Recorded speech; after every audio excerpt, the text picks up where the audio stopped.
Hey everybody, welcome to Friday. 1 week almost down and hopefully 1 week to go, although I think it's probably going to be longer. I wanted to just do a couple of things, so I'll start and then if it gets too long I'll stop. But just wanted to walk through some stuff with Chaucer just to give you a little bit more background about the Canterbury Tales. So I'm going to do this on my screen. So let me just go back here for a second. So if you go to the class page like this, and then you go to the library, and you go to the Middle English folder, which is right here, you'll notice there's a folder for Chaucer, so just click on that. And I'll start by going through in order. So I posted this document about Chaucer's poetry, so let's open that one up. I'm going to download it because it looks better in Word, I think, probably than it does on Reader. So let me get myself over here. So if you remember, Beowulf looked something like this. And there was 2 beats per every half line, which is not really that important because it did vary quite a bit. What held it together was the alliteration, which I've put in bold here. So throne, thriving, folk, flourished, former, those, athelings, which is like honorable dames, earls, knights. An atheling is actually closer to a knight. So you see the alliteration. There's no rhyme scheme to speak of. And that's kind of how Beowulf worked, right? So it had characteristics of half lines, and the gap in there, by the way, is called a caesura, which just means pause. And then they're divided into half lines, and there's some rules about alliteration and that sort of thing. It was called the alliterative measure, also called Anglo-Saxon verse or alliterative poetry. And then, of course, in 1066, things all changed with the introduction of French and the shift away from Anglo-Saxon towards what eventually became Middle English. And so Chaucer wrote this part, which is a modern translation, but it still works the same way. So this is a description from the general prologue about the squire. And if you'll notice, first of all, there's a rhyme scheme that continues AABB and then CCDD, and this is called rhyming couplets, right? Because each group of 2 verses rhyme together, and then each line has 5 beats in it, right? So he had his son with him, a fine young squire, a lover and cadet, a lad of fire, hit with locks as curly as if they had been pressed.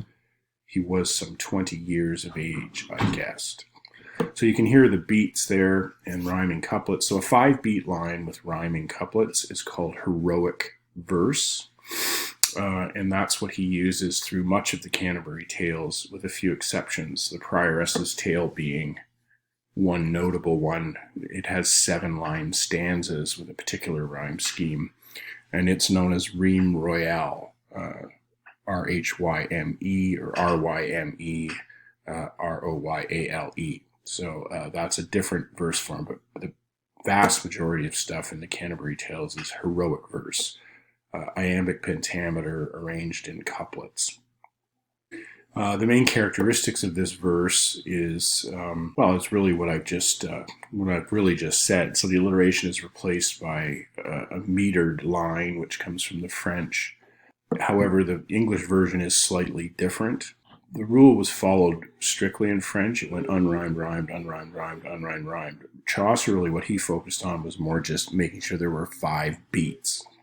So there might be an indeterminate number of unstressed syllables, but there was always 5 beats in every line. And Shakespeare picked this up more or less a couple hundred years later. So another big difference is there is a huge difference in vocabulary, and there's much more references to history, to other cultures. In the case of the Prioress's Tale, Jews and Jewish history, where this would not really be an issue in Anglo-Saxon times because there were no Jews in England, or at least if there were, they were hiding. By the later Middle Ages, Chaucer's day, there were quite a number of Jews in England.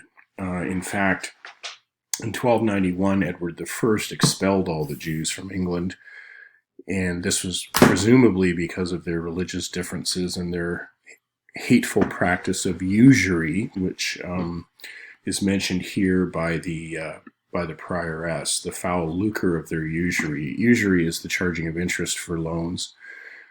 And so they were criticized for this because in the Old Testament it says specifically you're not to do that. You're not to charge interest on loans. But the Jews did it, and as a result became extremely wealthy.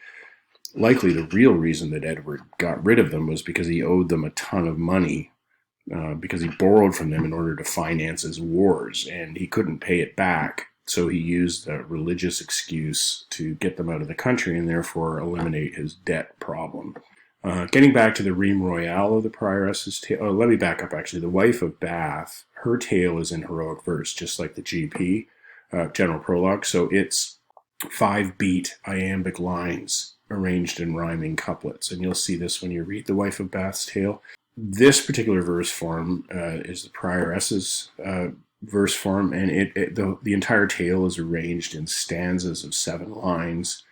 And the rhyme scheme is A, B, A, C, C, D, D. And he keeps this up throughout the entire tale. This later became known as Rime Royale because King James liked it very much, and so he called it Rime Royale. It would not have been called that in Chaucer's day, since James wouldn't become king for another 200 plus years.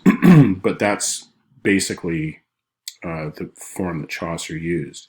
So this sheet will explain to you the differences between poetry in the Anglo-Saxon period, represented by Beowulf here, and poetry in the later Middle Ages, as the poetry that Chaucer used with a massive French influence, addition of rhyme, etc. Sir Gawain, of course, would be a kind of combination of both of these, with the first lines of every stanza and the number varied in each stanza being, like Beowulf, alliterative, and then the last 5 lines being metered and rhymed like French verse. So Gawain is a kind of hybrid of the two forms.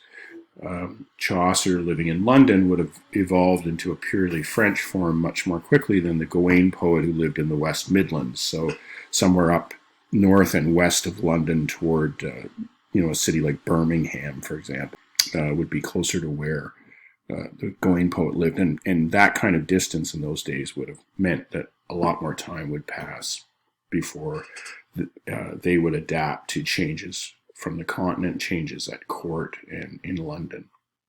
Not like today, no internet.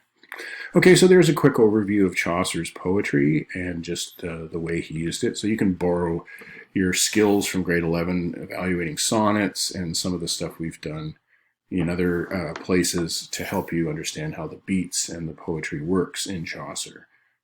So there you go. I'll be back with more soon.